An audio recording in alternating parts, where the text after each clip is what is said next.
Decisions during wartime are monumental things. Each move and countermove has the potential to change the course of history. Here are 10 shocking ways the Second World War could have unfolded differently than it did. 1. Germany invades Britain instead of the Soviet Union. Hitler's invasion of the Soviet Union in 1941 proved to be his undoing, but it didn't have to play out the way it did. After the fall of France a year earlier, the Führer had his military chiefs come up with a plan for an assault on the United Kingdom, an operation dubbed Sea Lion. Preparations began in earnest in the summer of 1940.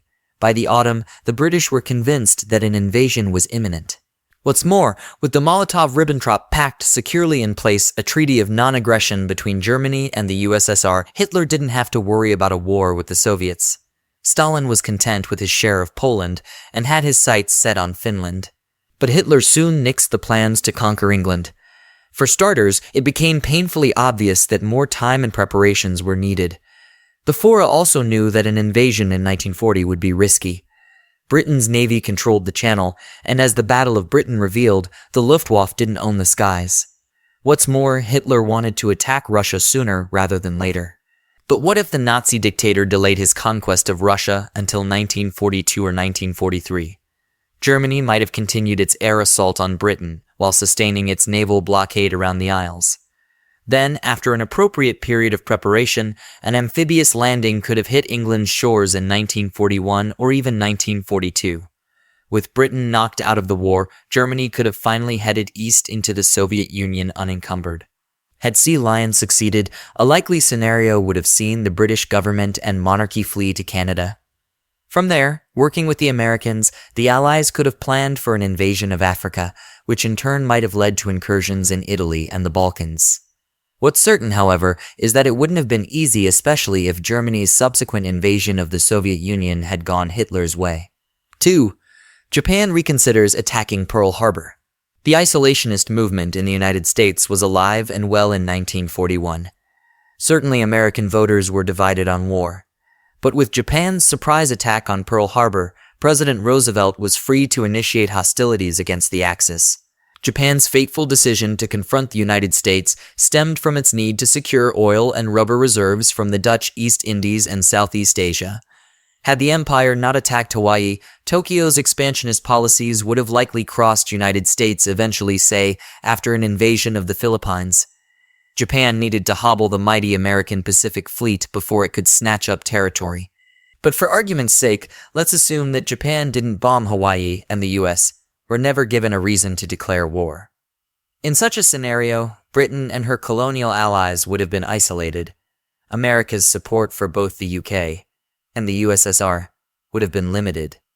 The Churchill would have struggled in Africa, likely never gaining the opportunity to invade Sicily or Italy.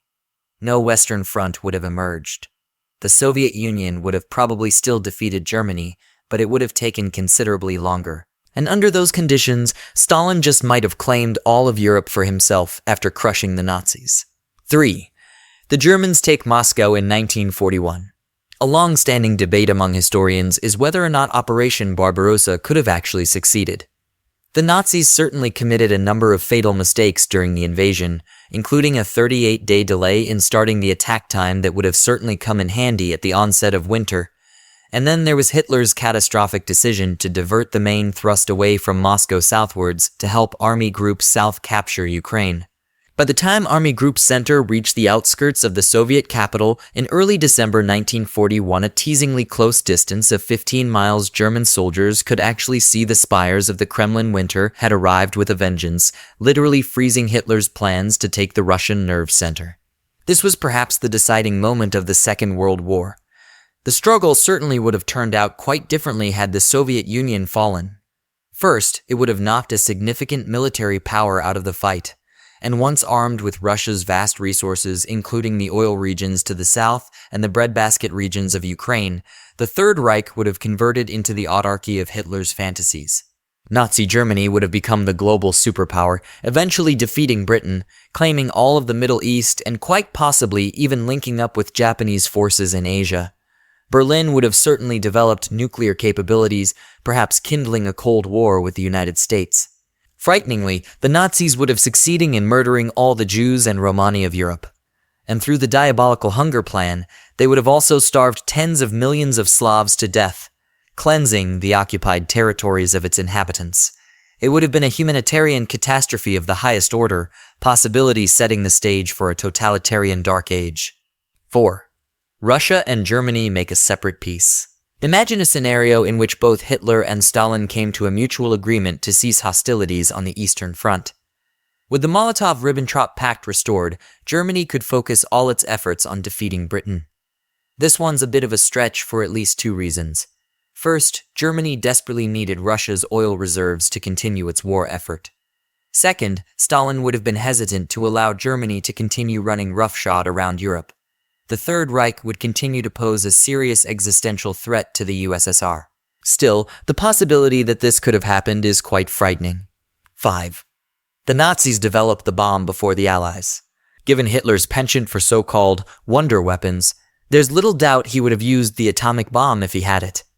This is the same regime, after all, that developed a precursor to the intercontinental ballistic missile. The Nazis even used mosquitoes as biological weapons. It very well might have been lights out for the Allies had Germany come up with the nuclear weapons first. It could have resulted in victory for Germany on all fronts. Mercifully, the Nazis never appreciated the potential for a weapon that was so closely associated with Jewish science. 6. No Western Front. Had it been up to Winston Churchill, there would have been no Western Front opened. With memories of the bloodbath in Flanders still haunting him, the British Prime Minister was resistant to launch an amphibious attack on France, preferring instead his soft underbelly strategy of attacking Axis powers through Italy and the Balkans. But with the United States asserting itself, Churchill and the British military had to take a back seat to American planners. Hence the attack on Normandy in June 1944. Of course, Stalin also demanded a Western Front, not only to offset the terrible losses being incurred by the Red Army. Stalin would later say, "You paid with your steel, we paid with our blood," but to also prevent rival Allied forces from establishing a foothold in Eastern and Central Europe. He was already looking ahead to the post-war world and the creation of a communist bloc. But had Churchill gotten his way, it's likely that an exceptionally strong Allied invasion of both Italy and the Balkans would have occurred. Alternately, or in supplemental fashion, an invasion force could have come through Norway, which is why Hitler insisted on stationing over 400,000 troops there over the course of the entire war, even as Berlin burned. The complexion of the war would have been vastly different, with the bulk of anti-Axis forces coming from the east and south. It's difficult to predict what might have happened next, but a German defeat could have still been likely, though it's interesting to think about France's fate given such a scenario. 7. The July 1944 plot to assassinate Hitler succeeds. The 20 July 1944 plot to assassinate Adolf Hitler resulted in tragedy on multiple levels. Not only did it fail in its primary objective, but it led to the capture of 7,000 people, of which 4,980 were executed. Worse, it retrenched and further radicalized Nazi Party. Called Operation Valkyrie, the conspiracy was organized by Wehrmacht officers who wanted Hitler out of the picture so Germany could negotiate a separate peace with the Western Allies and continue the war against the USSR. It's highly unlikely, however, that Washington and London would have gone for it, recalling Roosevelt's infamous unconditional surrender speech and the fact that the Big Three already had an agreement ruling out a separate peace under any circumstances. There's been much debate over what might have happened had Hitler been killed in the war's final year. It's unlikely that his death would have resulted in the collapse of the Nazi Party or the Axis war effort. Even Klaus von Stauffenberg, a leading member of the Valkyrie plot, accepted that he would go down in German history as a traitor.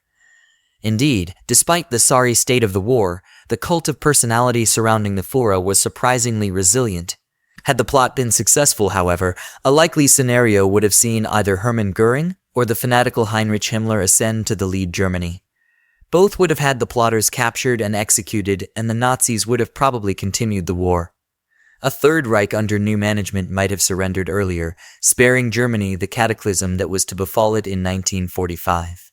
Another possible scenario is that the death of Hitler could have kick-started a more vociferous internal resistance movement, one that might have led to civil war. But owing to widespread German patriotism, this scenario is quite improbable. 8. Stalin's Red Army continues west after taking Berlin. By the time the Battle of Stalingrad had ended in 1943, the eventual outcome of the war was no longer in doubt. Germany was finished. Stalin's Red Army persistently pushed the Wehrmacht back towards Germany, gobbling up territories that would later form the Iron Curtain. But as historian Anthony Beaver noted, Stalin for a brief time seriously considered taking all of Europe for himself.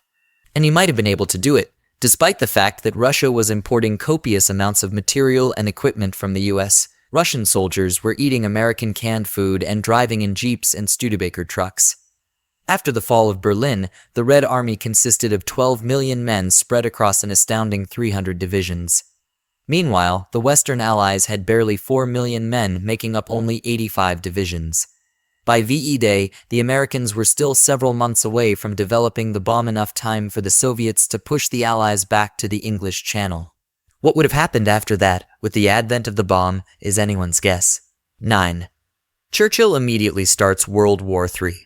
On the flip side of this alt-history coin, we also seriously need to consider Churchill's Operation Unthinkable, the plan for the start of a new war against the Soviet Union after the fall of Nazi Germany. Like Stalin, Churchill had anticipated hostilities after a European victory and wondered if there was no better time to wage World War III than the present. But cooler heads prevailed. The Red Army stopped at Berlin, and Eisenhower never considered taking on the Reds, unlike his compatriot George Patton. 10. The Allies invade Japan instead of dropping the bomb. The bombs were dropped on Japan because military experts presented President Truman with projections showing millions of U.S. casualties by the time Tokyo surrendered. The figures were based on casualties incurred during the fight for Okinawa.